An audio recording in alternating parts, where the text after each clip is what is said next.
This is a Fox News Alert. I'm John Scott in New York. Word tonight from our nation's capital. Defense Secretary Lloyd Austin is temporarily transferring his powers over to his deputy secretary.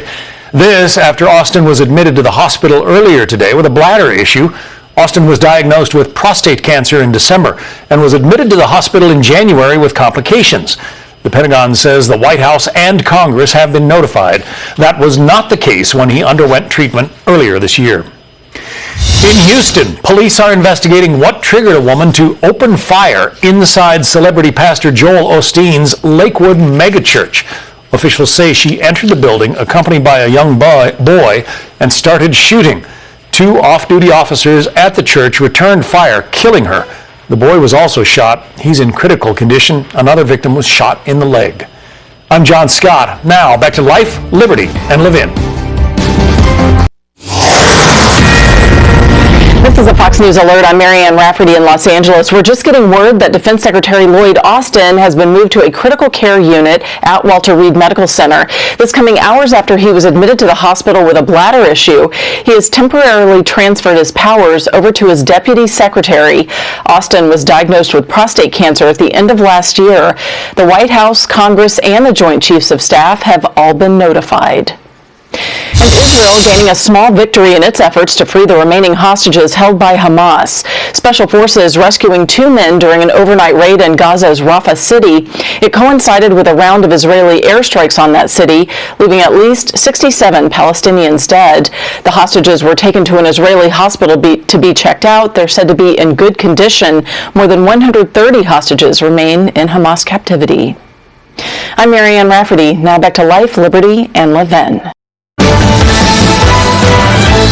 Welcome to Fox News Live. I'm Marianne Rafferty in Los Angeles. All eyes are on the U.S. Supreme Court this week as justices hear oral arguments in what's shaping up to be the biggest election case ruling in more than 20 years. On Thursday, the High Court will review the Colorado Supreme Court's unprecedented decision to remove former President Trump from that state's 2024 primary ballot. Trump's eligibility to hold office again is being challenged in more than a dozen states because of his alleged role in the January 6th attacks on the Capitol. They say the Constitution's 14th Amendment disqualifies him. The death toll from fast-moving forest fires in Chile continue to rise. Officials say the flames have killed more than 100 people and destroyed thousands of homes. Chile has declared a state of emergency as hundreds of firefighters are working to get the blazes under control. I'm Marianne Rafferty. Now back to Life, Liberty, and Live In. Welcome to Fox News Live on the Saturday night. I'm Jackie Ibanez in New York. Russia's private military group is claiming a major victory in the battle over the Ukrainian city of Bakhmut. If true, it marks an end to the longest and bloodiest battle of the war so far. Fighting in and around the city has raged for more than 9 months. Kyiv is denying the claims and says they're still fighting for control. Bakhmut's alleged takeover comes just hours before President Biden is set to have a private in-person meeting with Ukraine's president at the G7 summit in Japan. Those allies are continuing to promise their full support to the war-torn country's leader. The U.S. is expected to pledge an additional $375 million in military aid. The U.S. is also agreeing to train Ukrainian pilots how to fly American-made F-16 fighter jets. I'm Jackie Ibanez. Now, back to One Nation. Enjoy. Welcome to Fox News Live on this Sunday morning. I'm Jackie Ibanez in New York. Tensions continue to rise in the Middle East as the U.S. carries out more military strikes against Houthi rebels in Yemen. A short time ago, forces say they shot down an anti-ship missile that was prepared to launch. It comes just hours after the U.S. and British military struck at least 30 other Houthi targets in Yemen. The military action is part of a U.S. effort to degrade the Iranian-backed group capabilities. It's also meant to deter attacks on U.S. troops and global shipping in the Red Sea. Meanwhile, millions of people in California are bracing for another potent round of storms this weekend. Forecasters say they will trigger torrential rain, flooding, and landslides into Monday. The southern and central parts of the state are expected to get hit hardest. Some places could see up to 10 inches of rain before it's all over. I'm Jackie Ibanez. Now back to Life, Liberty, and Live In. Enjoy. Welcome to Fox News Live. I'm Jeff Paul in Los Angeles. U.S. negotiators are working toward an agreement that could see a pause in the Israel-Hamas war. Officials say the deal would stop Israel's military campaign for 2 months in exchange for more than 100 hostages captured during the October 7th attack by Hamas. Israel says there are still gaps in the talks with the U.S., Qatar, and Egypt, but calls them constructive. They are expected to continue next week. Get ready to file those papers. Tax season officially starts on Monday. That's when the IRS will start accepting and processing 2023 federal income tax returns. The filing deadline for most people is April 15th. If you miss that deadline and don't file for an extension, you could face heavy penalties. I'm Jeff Paul. Now back to Sunday Night in America.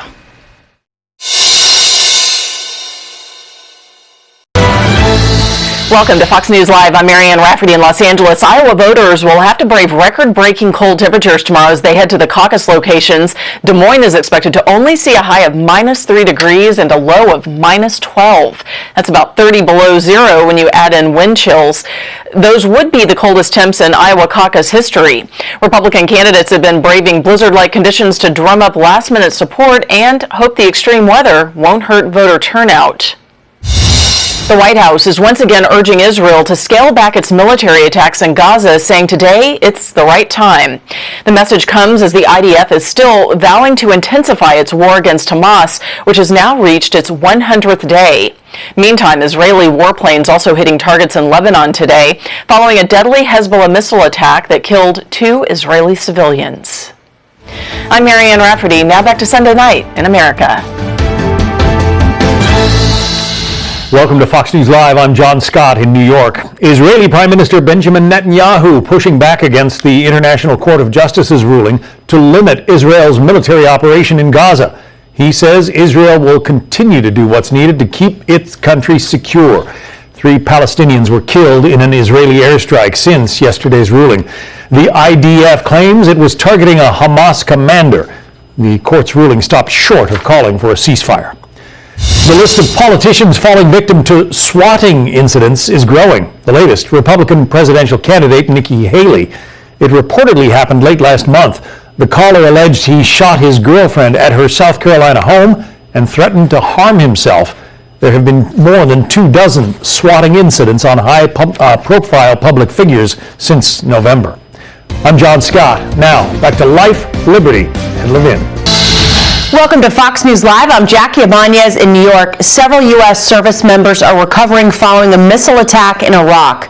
Officials say Iranian-backed militants attacked both U.S. and Iraqi troops at a base in the western part of the country Saturday. The base is used to counter ISIS militants. Those injured are now being evaluated for traumatic brain injuries. U.S. and coalition forces have come under attack more than 140 times in Iraq and Syria since the Israel-Hamas war started last year. Meantime, Iran is vowing revenge after an Israeli airstrike killed 5 members of its military. The attack happened in Damascus, Syria, Saturday. It destroyed a building that was being used by the group. 3 of the Iranians who were killed were reportedly commanders. The U.S. says Syria is a close ally of Iran and serves as a channel for weapons shipments to its proxies. I'm Jackie Ibanez. Now. Welcome to Fox News Live. I'm Marianne Rafferty. All eyes on Iowa as Republican presidential hopefuls make their closing arguments ahead of tomorrow's caucuses. The candidates braving sub-zero weather this weekend to rally their supporters. A final poll ahead of Election Day shows former President Trump has a nearly 30-point lead over his closest rival, Nikki Haley. The outcome of the caucuses can help build or break candidates' momentum moving forward. Iowa's first in the nation caucuses begin tomorrow night.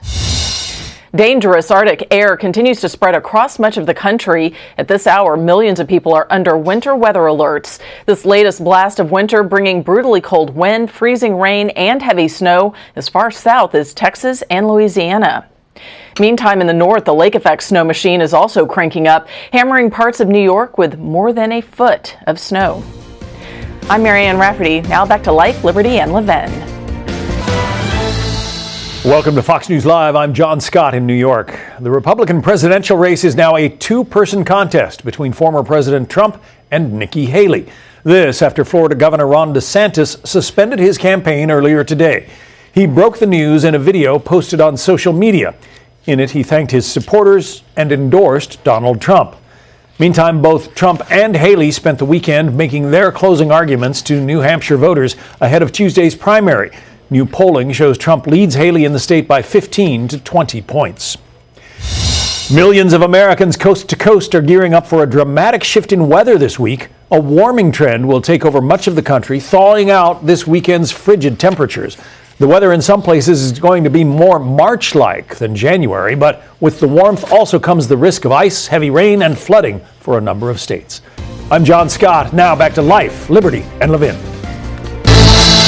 Welcome to Fox News Live. I'm Jackie Ibanez in New York. Concerns are being raised after the Pentagon reportedly waited several days to notify President Biden and other top officials that Defense Secretary Lloyd Austin was hospitalized in the ICU. The 70-year-old was admitted to Walter Reed Medical Center Monday night after apparently suffering complications from an elective surgery.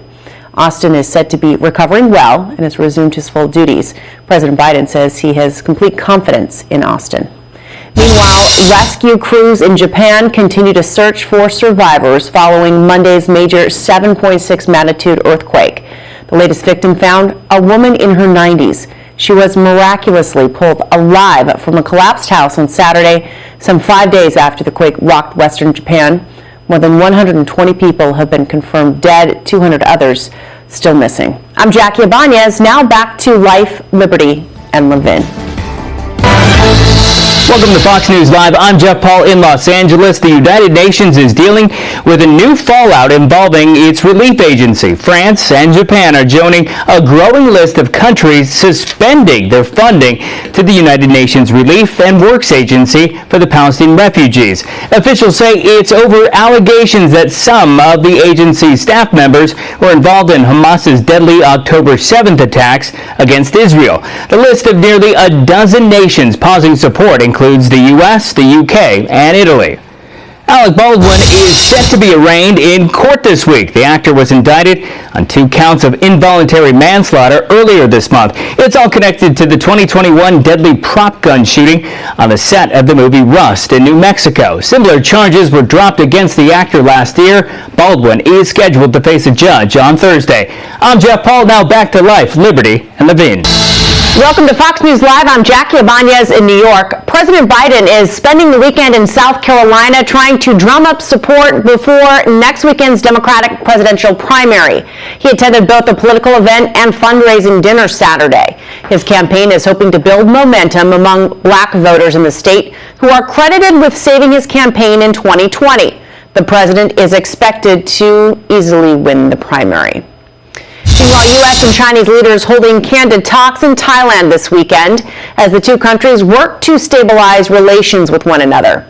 During the meetings, U.S. officials put pressure on Beijing to use its leverage with Iran to stop Houthi attacks on commercial ships in the Red Sea. Among other things, leaders also discussed North Korea and China's continued aggression toward Taiwan's independence, which China claims to own. I'm Jackie Ibanez. Now back to Life, Liberty, and Levin. Enjoy. Welcome to Fox News Live. I'm Aisha Hasni. A major winter storm is plowing through the mid-Atlantic and Northeast, putting about 35 million Americans under some kind of winter storm alert. We're talking heavy snow, ice, rain, gusty winds, all of it expected. Some areas could see up to a foot of snow before it's all over. The storm is expected to end tomorrow, but things won't stay quiet for very long because another bigger and more potent system is forecasted to hit some of the same areas just next week. The FAA is temporarily grounding some Boeing 737 MAX 9 jetliners until they are inspected after this. A blowout left a massive hole on the side of an Alaska Airlines plane right after takeoff. Fortunately, nobody was seriously hurt. I'm Aisha Hasni. Now back to Life, Liberty, and Levin. Welcome to Fox News Live. I'm Jackie Ibanez in New York. Homeland Security Secretary Alejandro Mayorkas will visit the southern border tomorrow amid a surge in migrant crossings. Mayorkas is set to meet with both federal and local officials about their immigration enforcement efforts. His visit comes after U.S. border officials saw record-breaking numbers of illegal crossings in December and as cities across the country struggle to handle the influx of migrants. The The number of crossings so far this year have dropped after Mexico increased its border enforcement. Meanwhile, space junkies will have their eyes on the sky tomorrow morning as the first commercially developed lunar lander takes flight to the moon. It was built by a small Pittsburgh-based company and is sponsored by NASA. The rocket carrying the lander is set to lift off at 2:18 a.m. Eastern Standard Time. I'm Jackie Ibanez. Now back to Life, Liberty, and Levin. Enjoy. Welcome to Fox News Live. I'm John Scott in New York. Attacks on commercial ships in the Red Sea continuing to increase as Israel's war with Hamas intensifies. The U.S. Navy says it shot down 3 drones in a multi-layered wave of attacks by Iranian proxies earlier today. Houthi rebels claim their drones were fired at commercial ships linked to Israel. In total, U.S. officials say Iranian proxy groups launched 4 attacks on 3 different ships during the most recent incident. They say the attacks are a direct threat to international commerce and security. No injuries reported. Pro-Islamic State militants are taking credit for a deadly bombing at Catholic Mass in the Philippines. 4 people were killed. Proven to reduce fine lines and wrinkles. Find out how you can improve your skin at OmniluxLED.com.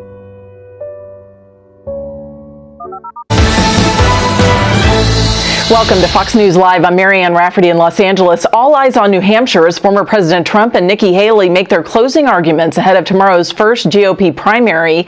The two ramping up their attacks on each other over the weekend. New polling suggests the race is Trump's to lose. He's currently leading Haley by 15 to 20 points. Haley, though, has seen an uptick in support as the field of candidates dwindles. 2 U.S. Navy SEALs who disappeared off the coast of Somalia earlier this month are now presumed dead. It happened while they were attempting to board a ship in rough waters to search for Iranian weapons. Officials say one was knocked into the water and the other dove in to help.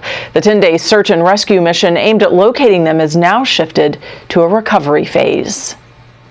I'm Marianne Rafferty. Now back to Life, Liberty, and Levin.